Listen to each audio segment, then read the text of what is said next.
I'm Chris Soghoian. I work for the ACLU, and ACLU. I've been thinking about this talk for a while. Many of us have been trying to convince people and companies to encrypt their communications for a while. And the last few weeks and few years have been a really good time. There's been a bunch of really positive moves in the right direction that I'll talk about today, but I want to get us all the way there. And so I really want to talk today about how we start to get default encryption for everything and how we really start to do damage to bulk dragnet surveillance. So as a reminder, I work for the ACLU, the American Civil Liberties Union. Last summer when I came and gave a talk, we were working at the table. By the way, we have a table in the vendor area where you can get t-shirts like this. And someone came up and said, why aren't you guys doing anything for Ed Snowden? He's really brave, he did this great thing, why aren't you guys helping him? And my boss, Ben, who is now Snowden's lawyer, sort of smiled at the time and said, he couldn't really say what was happening. So we've been helping Ed for some time, and I don't think it's overestimating it to say, or to say really that we wouldn't be where we are now were it not for his disclosures and his bravery. And the amount of just change in the debate and the pressure on companies to encrypt is really just staggering. And so he couldn't be here. We don't have the Snowbot 5000 walking around the halls of DEF CON, but we do have it in our office in New York. So Snowden has really made a lot of this a lot easier, and you'll get a feeling for that throughout my talk today. All right, so this woman, her name is Dianne Feinstein. She's one of, yes, you can boo her if you'd like. Only at DEF CON. So she is chairwoman of the Senate Intelligence Committee, and I'm going to read you a quick quote of hers from last year. This is after the first few Snowden stories broke, as the administration and the defenders of the surveillance community really started to go on the attack and defend the bulk surveillance of everyone's communications. This is what she said. "It is necessary for the NSA to obtain the haystack of records in order to find the terrorist needle."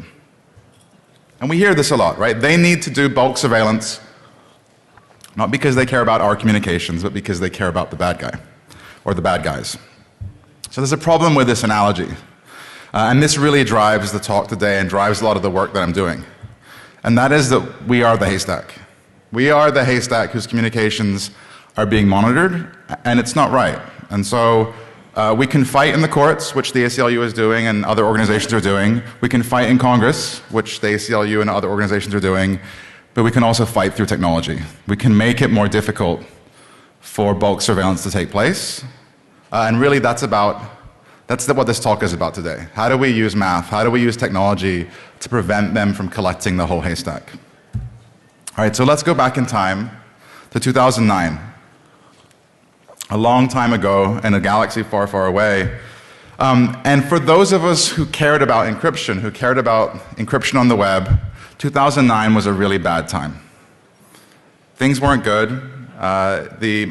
With the exception of some banking websites that you might use, most of your communications when they went over the web would not have been protected with basic encryption built into all web browsers. Maybe your usernames and passwords would be going over the wire with some protection, but even your authentication cookies wouldn't, and so it would be very easy for someone to steal your information. And so in 2009, all of the big cloud computing companies and social networking sites and email providers, none of them used SSL by default. This left everyone vulnerable to surveillance, not just by individuals, but by the state. All right? And there's actually a slide that I haven't included in here from a GCHQ slide deck from 2009, sort of in which they're cheering and patting themselves on the back because so many services are not encrypted. Without SSL, surveillance really was just a question of how to do the tap and how to process the data rather than how to break any technology or security. So this is a blog post from Google in 2009. This is when they first announced the availability of an option, a configuration setting to force SSL in the future. This was an option that wasn't turned on by default. It was something you had to go and set. And I'll read it just for those of you who didn't see it. SSL can make your mail slower. Your computer has to do extra work to decrypt all that data. And encrypted data doesn't travel across the internet as efficiently as unencrypted data. That's why we leave the choice up to you. And so, this was a false choice. This was a false choice because it was an option that was hidden from most people. If you clicked into the advanced settings in Gmail, it just said use HTTPS ? There was nothing to indicate that this was an important thing. It was the 13th of 13 configuration options after the vacation auto away message, after Unicode settings. Most people don't know what Unicode is. And so the user interface of Gmail screamed to users, this isn't important, this doesn't matter. And so to say that this is a choice for the user, it's false. What you're doing then is allowing a system to ship in an unsecure manner and then blaming the user for not seeking out an obscure option and enabling it themselves. So that was Google in 2009.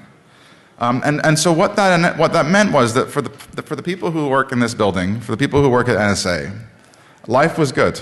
Bulk surveillance is easy in a world where everything is going over the network without any protection at all. Right? For the NSA in 2009, the internet was an all-you-can-eat buffet. And we know what happens when a society is dominated by all-you-can-eat buffets. Right? The NSA gorged themselves. They gorged themselves till they got sick, actually until one person there got sick and decided to blow the whistle. And so now it comes time to put the NSA on a diet. I'm sorry for these analogies, but they make sense. We need to starve the NSA of the data that they're depending on, of the data that they've come to depend on. And really, so that's because of people like Ed Snowden, that we now have an understanding of what's taking place. We have an understanding of how they're collecting information, which means we then have an understanding of what we can do to stop them. So, in the last year, there have been a number of disclosures about particular forms of bulk surveillance targeting internet communications. And these have really, I think it's fair to say, set the internet on fire. So the first slide that really sort of galvanized the tech community was this slide revealing that the NSA was monitoring the links between Google's data centers. Google believed after 2010, after 2010, Google turned on SSL, which was a good thing. That Google believed that they just needed to encrypt the links between consumers and Google servers. Google thought that the private lease line cables that they were renting from companies like Level 3 would never be tapped. And so even though they had data centers in different countries, they thought that they didn't need to protect those links. Well, Google was wrong. Google was wrong, and this slide showed that the NSA and their GCHQ partner had been able to tunnel in to Google's private network and obtain communications that would have never left that network otherwise. A few months later, the Washington Post revealed this slide showing data. I'm going to zoom in a second, but this story revealed that the NSA has been monitoring the address books of many popular communication services, Yahoo, Google, Facebook. The NSA is very interested in instant messenger lists and address books because those show communications, they show patterns, who you're interested in talking to. On this slide, the thing that was the most interesting and the thing that was the most damning for the tech companies was the news that Yahoo users were being targeted successfully by the NSA an order of magnitude more times than Gmail or Facebook.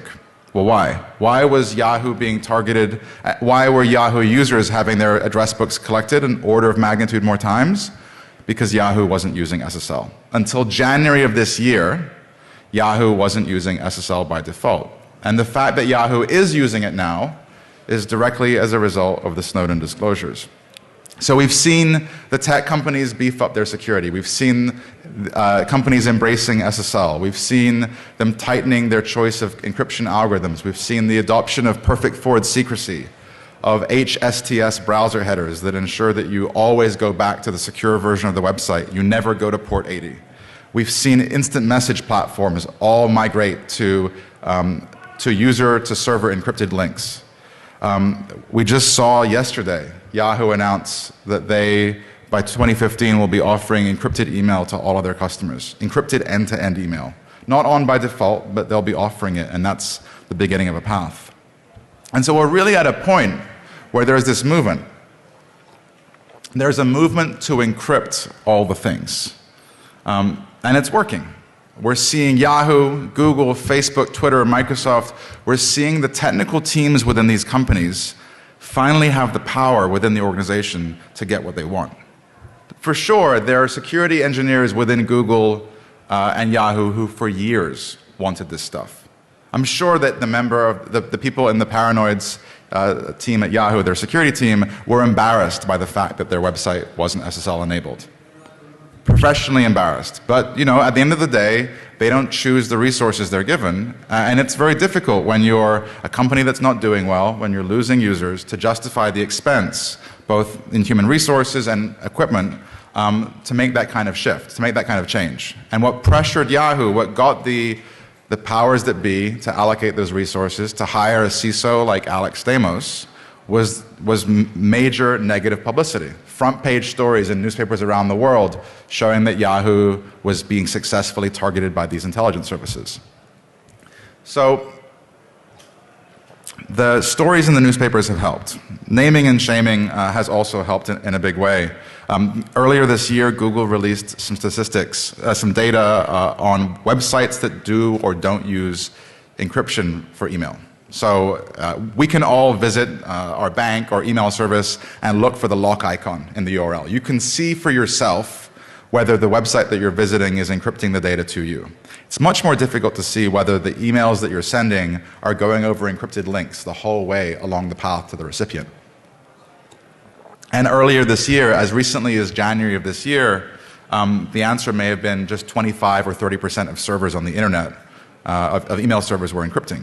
So Google's started releasing this data a few months ago, and it's been really, really useful because it's allowed us to name and shame companies. And the fact is, there isn't a performance reason to not have encryption for server-to-server encryption for email. There's no reason at all. It's simply because no one ever did it.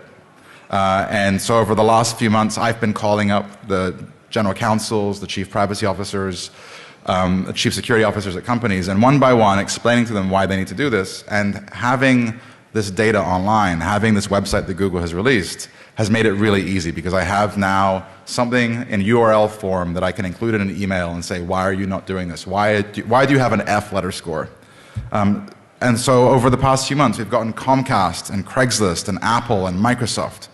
Many, many companies are slowly doing this, and it makes a big difference. Now, to be clear, Start TLS isn't perfect. It's opportunistic encryption, and it's not resistant to active attacks. But if the name of the game is protecting us against bulk passive surveillance, this is definitely moving us in the right direction. So, naming and shaming is one technique. Another one that I know a lot of people in the tech community think is really stupid is gamification, right? This idea of badges. And it's stupid, but it works. That's why every app has built badges into their system. And so what we've seen are two really, really useful and successful examples of gamification that drive the adoption of encryption. The first is something called SSL Labs from Qualys. You can go to the website and type in any other website's name or URL, and then they will run a bunch of tests and tell you how good their SSL configuration is. And more importantly, they give you a letter score. And it's for things like configuration options and algorithm choice and perfect forward secrecy and resistance to the beast attack and other things. And over the last 6 months or a year, we've seen server operators changing their configurations, not because they're worried about the security of their systems that much, but because they want that A+ score. Right? And this makes surveillance more expensive. Perfect forward secrecy reduces the risk to users when keys are compromised or stolen or compelled from a company. A couple Norwegian guys created a website called starttls.info that you can, again, visit and type in any domain name, and it'll give you a letter score for the SMTP encryption options. You can see the NSA still has not the best score in the world. And this also has been really, really useful in getting people to turn this stuff on.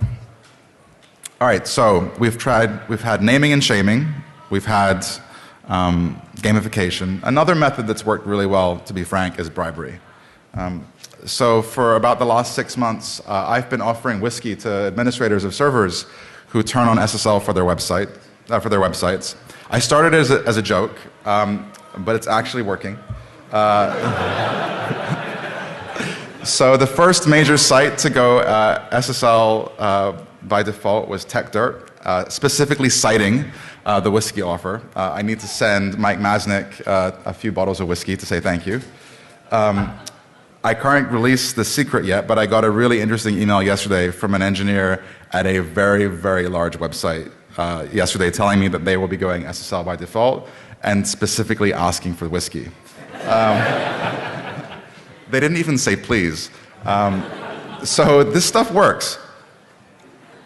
And then, of course, yesterday, Google announced a huge, huge move in which they are going to be giving a boost in the PageRank scores to sites that are turning on SSL by default.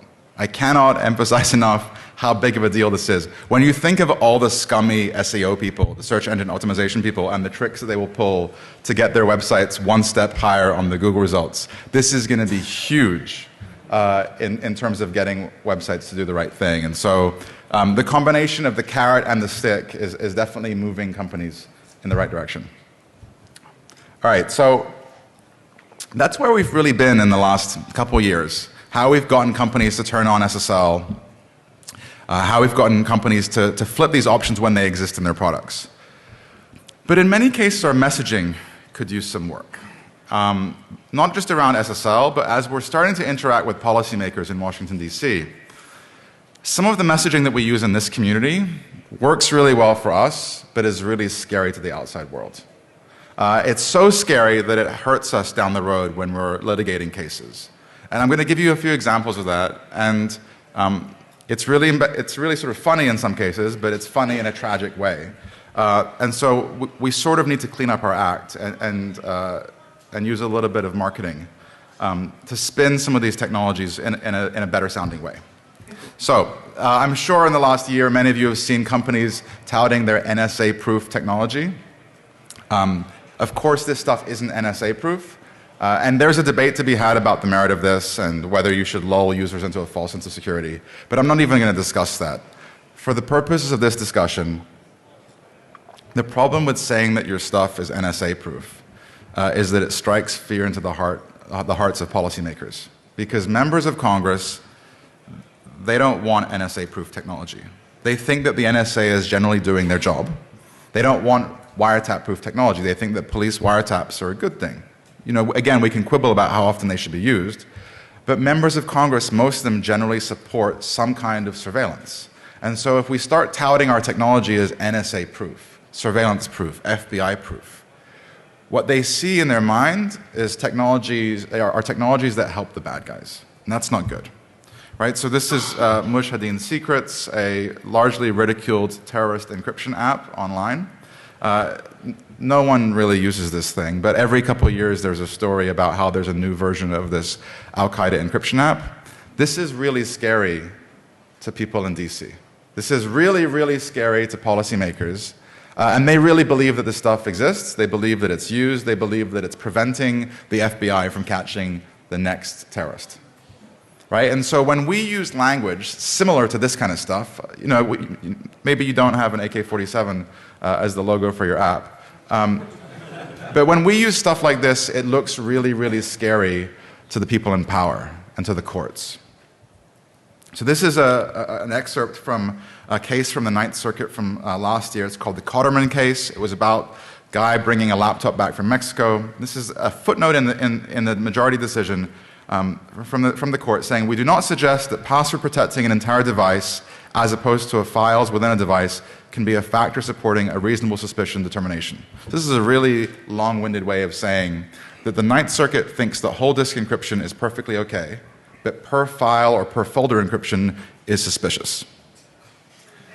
Okay, so that's laughable, but these are judges who don't know a lot about technology. They think that the encryption that comes built into your operating system, the whole disk encryption or full disk encryption, is perfectly reasonable. It's a legitimate cybersecurity technology, protects against data breaches. But they think that if individual people choose particular folders to encrypt, that's a sign of something suspicious. So that's what we're up against. We're up against judges who think that just file or folder level encryption is inherently suspect. And so when your app or the program you're using describes itself as a wiretap-proof technology, that judge freaks out. You suddenly look like a bad guy just for using that thing in the first place. And so the message that I'm going to be giving you in the second half of this talk is really, we need our technologies to be as boring as possible. Right? We don't want to be exciting. I know it's great for a DEF CON talk to stand on stage with flashing strobe lights and cool leet speak and talk about how you've hacked this and hacked that, but that's really scary to judges. And so the security and encryption technologies that we are pushing now, that we want the public to use, they need to be non-threatening. Not to the users, but to the courts, to members of Congress, to the FBI. They need to be as boring and standard as possible. So another example of this. There was a Supreme Court oral argument last year in a case called Riley. It was about whether the police needed a warrant to search your cell phone, incident to arrest. So you've been arrested for something, can they look at your phone and download all the documents off your phone? And so there's an exchange between the lawyers who are arguing and the chief judge of the court, Chief Justice John Roberts.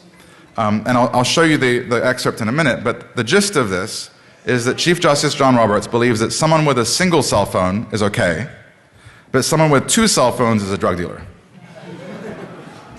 And this is the excerpt here. So Roberts himself volunteers that he thinks that people with 2 cell phones are suspect.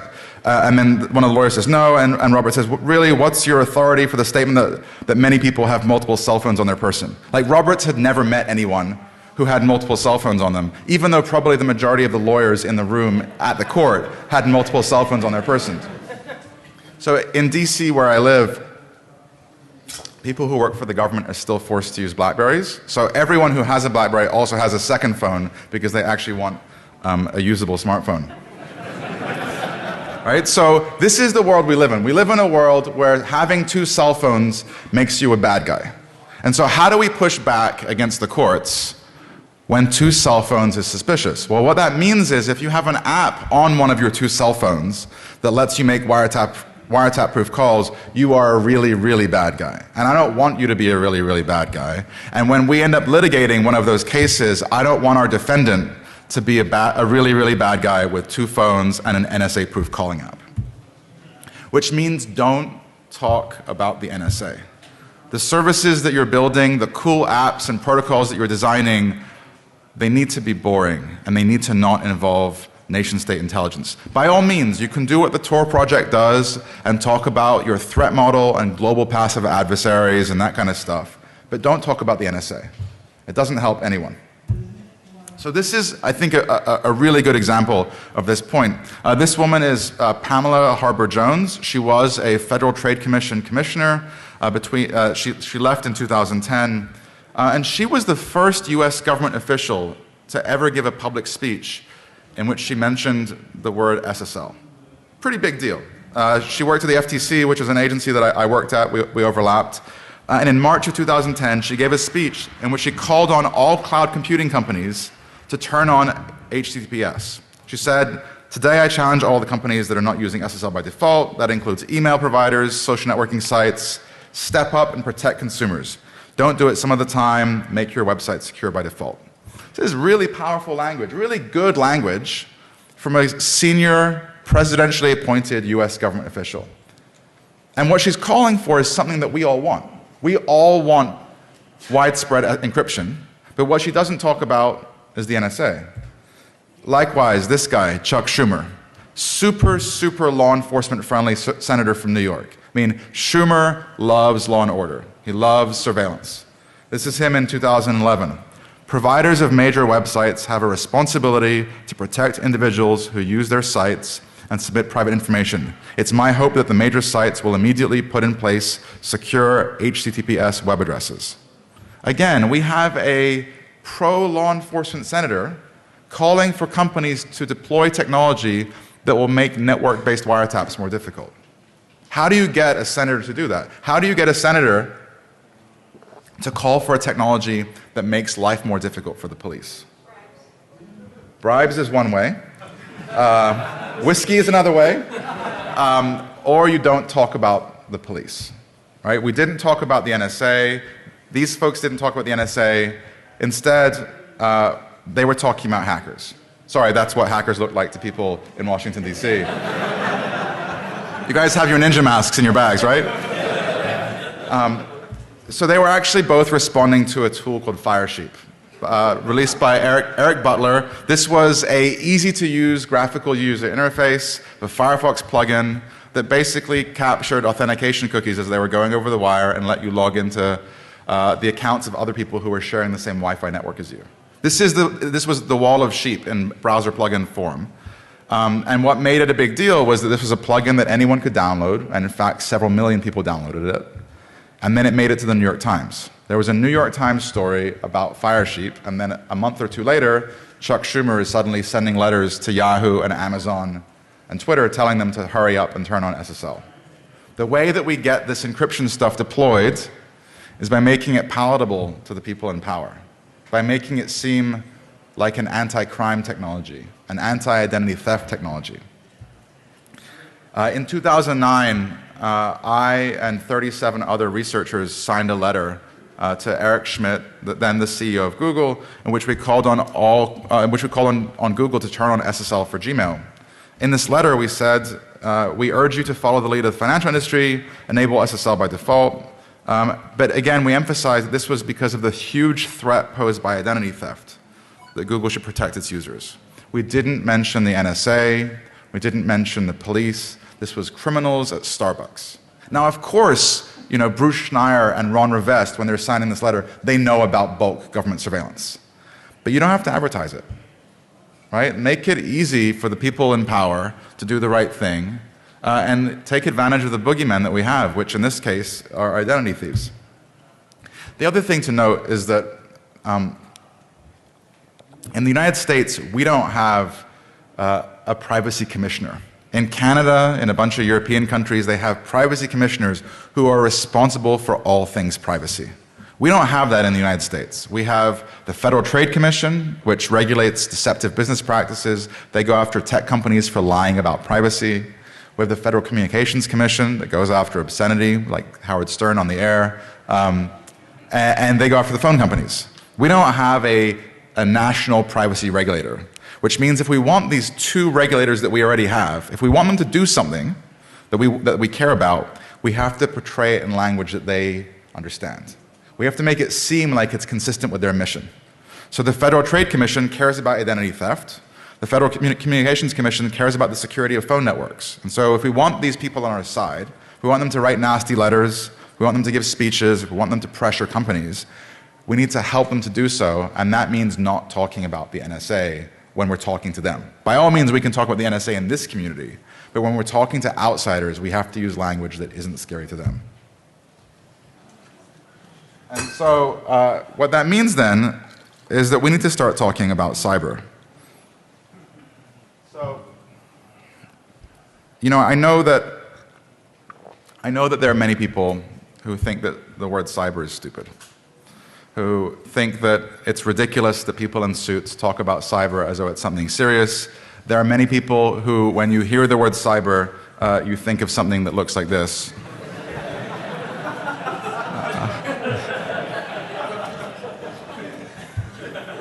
It's really difficult to find an image that captures cyber sex that's funny but not being too offensive. It took me hours to find this. So most of us, when we think of cyber, we think of awkward conversations in AOL chat rooms with people who may or may not be the actual age that they tell us they are. And we don't think of something that's serious. We don't think of cybersecurity, right? For many of us, when we hear the word cyber, we think of age, sex, and location.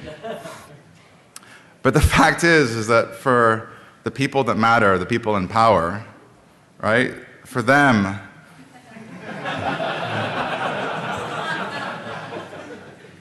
cyber is real. Cyber is the real deal for people in DC. Cybersecurity is the only part of the Defense Department budget that's going up. It's the only part of the DHS budget that is going up. It's one of the few things where legislation actually moves in DC. Right? And so by us ridiculing cyber, by us thinking that everyone who says it is an idiot, we're not part of the debate around cyber. we're absent. We are absent. We let them set the agenda around cyber because we think that they're too silly because they're using the wrong words. All right, so this is a director of national intelligence, famously lied before Congress. And so James Clapper, in March of 2013, he was testifying before the Senate. He said, when it comes to the distinct threat areas in their annual threat assessment, this year it leads with cyber, and it's hard to overemphasize its significance. Here we have the top national security official in the United States telling the Senate that this cyber thing is the biggest threat this country faces, bigger than terrorism. These cyber risks, or these cyber threats, put all sectors of our country at risk, from government and private networks to critical infrastructures. Again, like with this language, the average non-tech savvy senator or member of Congress, they're thinking, oh my goodness, this cybersecurity stuff is insane. This is a huge threat, we've got to do something. And we're not present. We're not present in that debate, and we really should be. So, you may think, okay, well, the reason that these people are talking about cybersecurity all the time is because of money, and that's entirely true. Right? There are defense contractors that are advertising 0 days on the subway in Washington, D.C. You have the ex-director of NSA who leaves and is now offering himself at $1 million a month to clients. Cybersecurity is big business in D.C., no doubt. But so what? So what that it's big business? What matters is that people care. What matters is that if you're talking about cybersecurity, you get the meeting. People listen to you. People think it's important. Right? Cybersecurity is important in the eyes of policymakers, which means we should be using the language of cybersecurity for all the stuff that we're doing. Every technology that we're building, we should be pitching as a cybersecurity technology. And the reason for this, cybersecurity is moving through DC whether we like it or not. And let me explain sort of how it works. You have these ex-generals, these ex-government officials who go and work for defense contractors. And every week they go to a meeting with congressional staff to pitch them on how bad this cyber stuff is, how big of a threat cybersecurity is. And on one hand, one side of the table, you have this senator or this ex-general or this ex-senior government official who doesn't really understand technology. And then on the other side of the table, you have, if you're lucky, a member of Congress who doesn't understand technology, or a 24-year-old staffer who has a political science degree, who also doesn't understand technology. And so what that means then is that they never get into the details. They never get into the details of saying this particular technology is a threat to our cybersecurity. If the meeting is a success, the best possible outcome is that the member of Congress leaves with the feeling that China is attacking us, that cybersecurity is a massive threat, that we need to dedicate more money to this, and maybe that the company that had the meeting, that their technology might be useful. That's it. We have one person who's lived in DC there, laughing. It's true though, this is actually how it works. What that means then is, this is happening every day. Every single day, every single week, these meetings are taking place in hearing rooms, in congressional offices, at committees. Every single week, someone is coming in and saying that cybersecurity is a huge thing. Now, if we try and stand there and say, in fact, this cyber stuff is bullshit, they're going to ignore us because there are too many people saying that cybersecurity is a problem. We cannot push back against that. But what we can do is say that these other things are a cybersecurity problem, and that the technology that we're building can protect us all from cyber threats. Right? We're not telling them that the briefings they've gotten from ex-generals are wrong. We're just telling them that there are better things that they can do to keep us all safe. Right? So remember, the average member of Congress doesn't understand technology. This is Ted Stevens, for all of you who don't recognize his face. And you know, he became famous for this whole internet as a series of tubes thing. But my guess is the way that meeting went down is you had some tech person come in to do a briefing, and he was describing the internet as a bunch of pipes, right? And pipes is actually like a fairly accurate description. We talk about pipes in the tech community. And Stevens is like sitting there sort of, you know, drawing on his notepad, and that one word sticks in his head. And then he gets on the floor of the Senate, and he's giving a speech about the internet, and pipes becomes tubes, and suddenly he's a laughingstock. right? But all he retained from that meeting was that the internet somehow involved tubes. And so all we need to do is somehow convince them that our technologies protect cybersecurity, right? We don't have to go very far because they don't go too far into the weeds. So traditionally, those of us who work in this space, the lawyers, the lobbyists, there are good lobbyists, we actually employ some, the advocates, those of us who work in this space, we have a real uphill battle, right? We go into a meeting with a member of Congress and we say, you know, you shouldn't pass legislation requiring backdoors in encryption technologies. You shouldn't pass laws requiring companies to retain records of everything their customers do. You shouldn't pass laws prohibiting what people do with the technologies they buy. And we find some people who are sympathetic to this message, but there are an awful lot of people in Congress whose first priority is public safety. And in their eyes, there's a trade-off between public safety and privacy. And there are some members who really care about privacy and civil liberties and are willing to go gung-ho down the privacy and civil liberties path, but there are many others who care a little bit more about public safety. They're worried that the next time there's an attack, their vote no on a bill will come back to haunt them, that they will be primaried, they'll lose their election, right? No one wants to vote no on a piece of legislation that will make it more difficult for the police to catch the bad guy. And that's the reality of the world. We can only convince so many members of Congress to put privacy and civil liberties ahead of national security. But what if it's a security versus security debate? What if instead of trading off privacy against national security, there are different security threats that the members have to weigh? What if adding backdoors to communications networks at the behest of law enforcement also opens those networks up to compromise by hackers? Well, suddenly it's a security versus security debate. What if, when you retain large amounts of data, that data then becomes an attractive target for criminals? Oh, suddenly data retention is a more complex issue, right? And so by embracing the language of cybersecurity, we can shift this from a debate where we lose to a debate where we might win. Many of you may have heard of the 4 horsemen of the information apocalypse. There are these trump cards in political debates, right?